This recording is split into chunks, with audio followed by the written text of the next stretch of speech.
Viewers all over the world, as you all know, my name Ogbuefi Eze-Ana, ugochitubelu, oraifite. If you have been following me on my social media teachings and propagation, I made some lectures in the past that the white people, they never love us, and they will never start today to love us.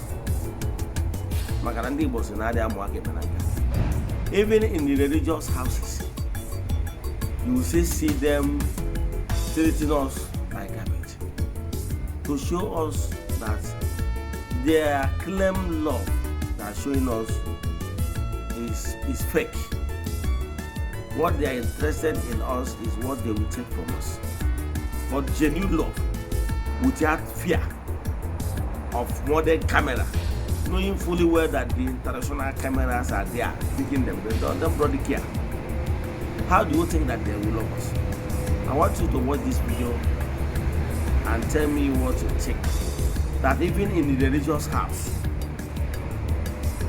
they are treating us like this. Remember our own brother, Eze, that's supposed to be at the seat of papacy. They push me away. Watch this video.